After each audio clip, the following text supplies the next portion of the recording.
بسم اللہ الرحمن الرحیم۔ شروع اللہ کے نام سے جو بڑا مہربان نہایت رحم والا ہے۔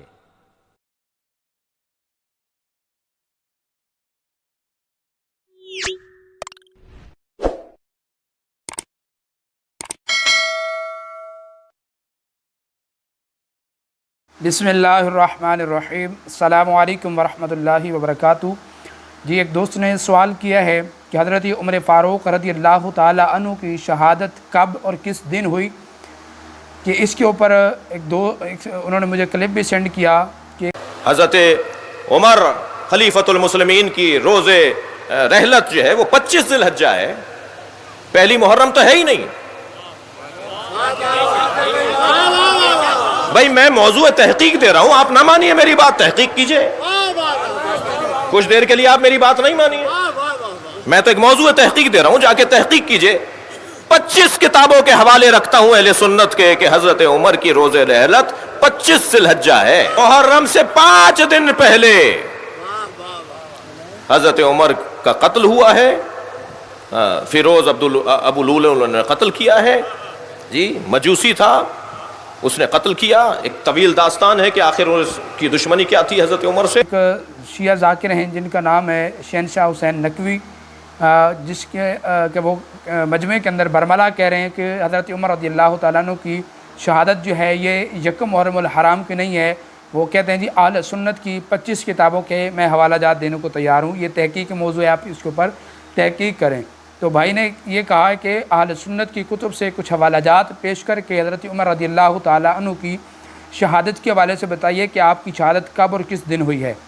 تو ناظرین کرام، آج کل بعض حضرات نے یہ بحث چھیڑ رکھی ہے کہ حضرت عمر فاروق رضی اللہ تعالیٰ عنہ کا یوم شہادت یکم محرم الحرام نہیں تھا۔ اولاً تو یہ بحث لا یعنی بحث ہے، کیونکہ یہ کہیں بھی لازم نہیں ہے کہ یوم شہادت اسی دن منایا جائے کہ جس دن شہادت واقع ہوئی ہے۔ پوری امت امام علی مقام امام حسین رضی اللہ تعالی عنہ اور جمیع شہدائے کرب و بلا رضوان اللہ علیہم مجمعین اور امام علی مقام کے اہل بیت اطہار اور آوان و انصار رضی اللہ تعالی عنہم کا یوم شہادت 10 محرم الحرام کو مناتی ہے، لیکن اس کا یہ مطلب تو نہیں کہ اس سے پہلے یا بعد میں نہیں منایا جا سکتا۔ امام علی مقام رضی اللہ تعالیٰ عنہم کی مجالس شہادت تو چہلم تک جاری و ساری رہتی ہیں۔ اسی طرح عید میلاد النبی صلی اللہ علیہ وسلم کی مجالس سارا سال جاری رہتی ہیں۔ نیز ایسے تاریخی شواہد بکثرت موجود ہیں کہ ابو لؤلؤ فیروز مجوسی نے آپ کو زہر آلود 2 دھاری خنجر سے ذی الحجہ کے آخری ایام میں فجر کی نماز پڑھاتے ہوئے زخمی کیا، اور اسی کے نتیجے میں آپ کی شہادت یکم محرم الحرام کو واقع ہوئی اور آپ کی تدفین عمل میں آئی۔ امام ابو جعفر طبری اپنی سند کے ساتھ روایت کرتے ہیں، المنتخب من ذیل المزیل صفحہ 11 پر روایت لکھتے ہوئے فرماتے ہیں کہ حضرت عمر رضی اللہ تعالی عنہ کو 26 ذی الحجہ 23 ہجری کو زخم کیا گیا اور یکم محرم الحرام 24 ہجری کو آپ کی شہادت ہوئی، تدفین ہوئی۔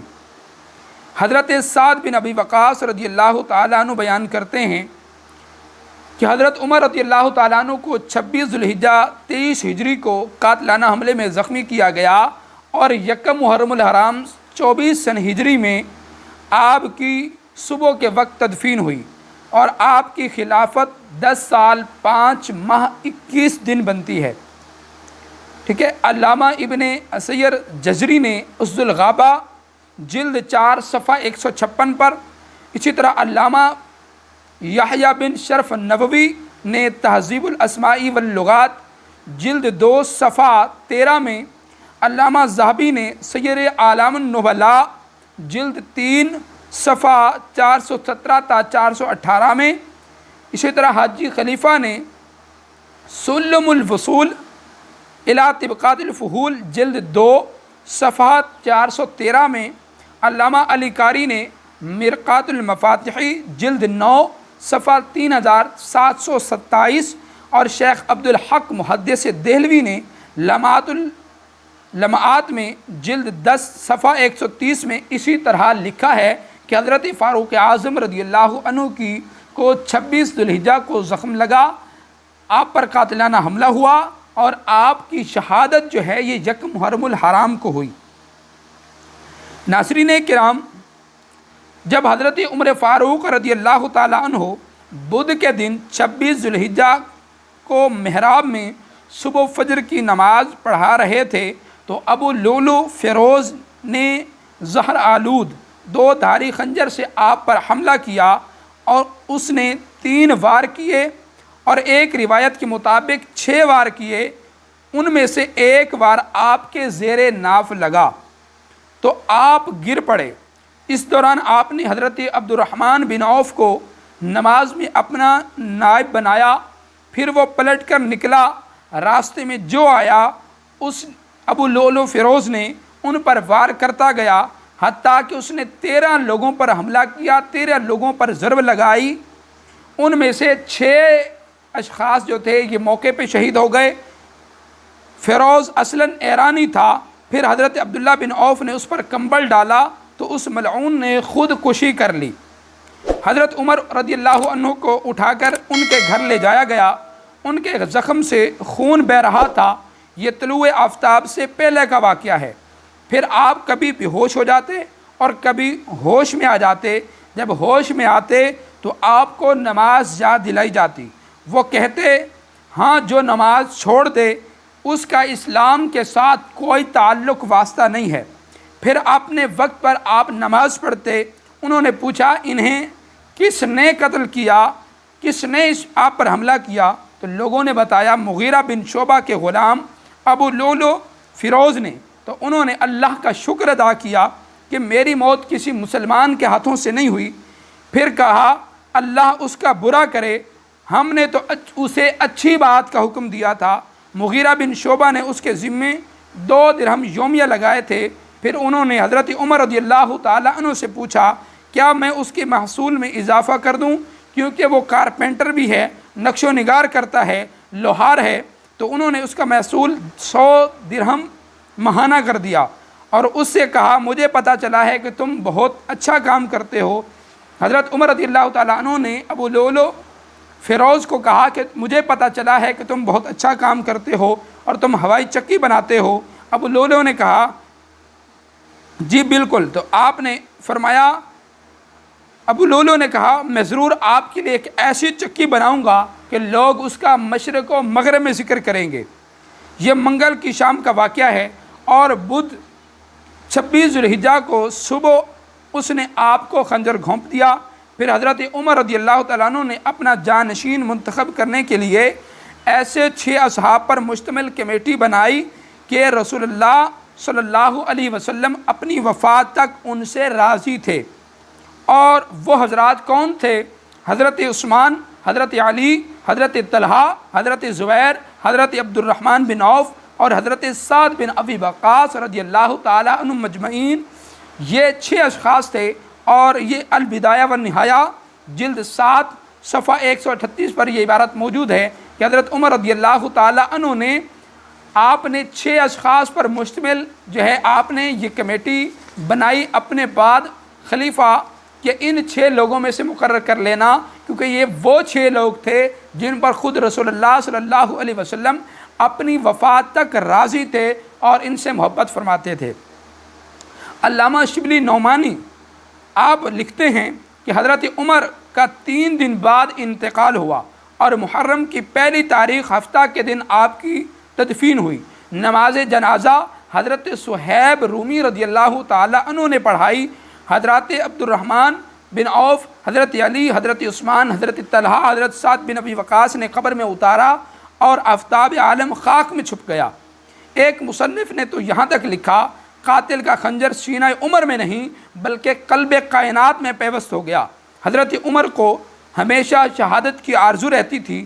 بخاری شریف کے اندر حدیث موجود ہے، صفحہ 1890 پر یہ حدیث موجود ہے کہ حضرت عمر رضی اللہ تعالیٰ عنہ اللہ کی بارگاہ میں یہ دعا کیا کرتے تھے، اے اللہ مجھے اپنے راستے میں شہادت اور دیار رسول میں موت عطا فرما۔ امام نووی رضی اللہ تعالیٰ عنہ نے کہا دینی فتنے کے خوف سے موت کی تمنا کرنا مکروہ نہیں۔ بعض لوگ کہتے ہیں کہ خود حضرت عمر نے موت کی تمنا کی جبکہ رسول اللہ نے فرمایا موت کی تمنا نہ کریں، تو امام نووی نے اس کے اوپر کلام کیا، فرمایا دینی فتنے کے خوف سے موت کی تمنا کرنا مکروہ نہیں بلکہ مستحب ہے۔ امام شافعی اور حضرت عمر بن عبدالعزیز رضی اللہ تعالیٰ عنہ سے روایت ہے کہ اللہ کی راہ میں شہادت کی تمنا کرنا مستحب اچھا عمل ہے، کیونکہ صحیح روایت کے ساتھ حضرت عمر رضی اللہ تعالیٰ عنہ سے یہ بات ثابت ہے۔ آگے چل کر یہ لکھتے ہیں کہ نبی علیہ الصلوۃ والسلام نے فرمایا جو شہادت کی سچی تمنا کرے گا اسے شہادت کا درجہ عطا کر دیا جائے گا، خواہ اسے اپنے بستر پر ہی کیوں موت نہ آئے، لیکن اسے شہادت اگرچہ نہ ملی ہو لیکن شہادت کا مرتبہ اسے ضرور عطا کیا جائے گا۔ یہ مسلم شریف 1908 صفحہ نمبر کے اوپر یہ عبارت موجود ہے۔ اور کسی مقدس مقام میں بھی موت کی تمنا کرنا یہ بھی اچھا عمل ہے، چنانچہ حضرت عمر رضی اللہ تعالیٰ عنہ نے یہ دعا کی، اے اللہ مجھے اپنی راہ میں شہادت عطا فرما اور اپنے رسول کریم علیہ السلام کے شہر میں مجھے موت عطا فرما۔ ان کی صاحبزادی حضرت ام المومنین اماں حفصہ رضی اللہ تعالیٰ عنہ نے کہا کہ ابا حضور یہ دونوں باتیں کیسے جمع ہو سکتی ہیں؟ تو حضرت عمر رضی اللہ تعالیٰ عنہ نے فرمایا اللہ چاہے گا تو عطا فرما دے گا۔ یہ بات بھی طبقات ابن سعد جلد 3 صفحہ 252 میں، مرقات المفاتیح جلد 4 صفحہ 60 کے اوپر یہ بات موجود ہے۔ تو ناظرین کرام، اہل سنت کی چند کتب کے حوالہ جات میں نے آپ کے سامنے پیش کر کے یہ ثابت کیا کہ حضرت عمر رضی اللہ تعالیٰ عنہ نے کا جو حضرت عمر رضی اللہ تعالیٰ عنہ کا یوم شہادت وہ یکم محرم الحرام ہے، اور آپ کو 26 ذوالحجہ کو آپ کو زخمی کیا گیا، آپ پر قاتلانہ حملہ ہوا۔ تو یہ جو کچھ لوگ وویلا مچاتے ہیں، ابھی جو کلپ میں نے آپ کے سامنے پیش کیا تھا اس کے اندر بھی انہوں نے برملا کہا کہ اہل سنت کی 25 کتب کے اندر موجود ہے۔ تو میں ریکویسٹ کروں گا کہ آپ کے پاس اگر 25 کتب کے حوالہ جات موجود ہیں تو اہل سنت کی مستند 25 کتب کے حوالے ہمارے سامنے لائیں تاکہ ہمارے علم میں بھی آئے کیا واقعی حضرت عمر رضی اللہ تعالیٰ عنہ کی شہادت 26 ذوالحجہ کو ہوئی ہے یا 25 کو ہوئی ہے یا پھر یکم محرم الحرام کو ہوئی۔ ناظرین کرام، یہ لوگ صرف قوم کو بیوقوف بنانے کے لیے ایسی باتیں مجموع کے اندر کرتے ہیں۔ اگر اتنی ہمت ہے تو کسی عالم دین کے سامنے بیٹھ کے ایسی بات کریں تاکہ بات واضح ہو سکے، لیکن چونکہ حضرت عمر رضی اللہ تعالیٰ عنہ کی یوم شہادت یکم محرم الحرام ہی ہے، لیکن چونکہ جس طرح عید میلاد النبی 12 ربیع الاول کو ہے لیکن سارا سال میلاد کی محافل ہوتی ہیں، جس طرح میں نے پہلے بھی ذکر کیا کہ حضرت امام حسین رضی اللہ تعالیٰ عنہ اور آپ کے رفقا کا یوم شہادت 10 محرم الحرام ہے، لیکن یہ مجالس چہلم تک جاری رہتی ہیں اور یکم الحرام سے ہی شروع ہو جاتی ہیں۔ تو بہرحال جب بھی منائے تبھی ثواب ہے، لیکن اگر ان کے نزدیک 25 ہے یا 26 ہے، چلیں یہ 25-26 ہی ہم مان لیتے ہیں، منائیں تو صحیح نا، حضرت عمر رضی اللہ تعالیٰ عنہ کی یوم شہادت منائیں تو صحیح، جس طرح آپ دیگر اہل بیت طہار کے مناتے ہیں اس طرح حضرت عمر رضی اللہ تعالیٰ عنہ کی بھی یوم شہادت آپ منائیں۔ امید ہے یہ مسئلہ آپ کی سمجھ میں آ چکا ہوگا۔ بارگاہ ربوبیت میں دعا ہے اللہ کریم ہم سب کو اس پر عمل کی توفیق عطا فرمائے۔ حضرت عمر رضی اللہ تعالیٰ عنہ کے صدقے سے اللہ کریم ہم سب کے درجات کو بلند فرمائے، اللہ کریم ہم سب کی بخشش و مغفرت فرمائے، آمین۔ السلام علیکم ورحمۃ اللہ وبرکاتہ۔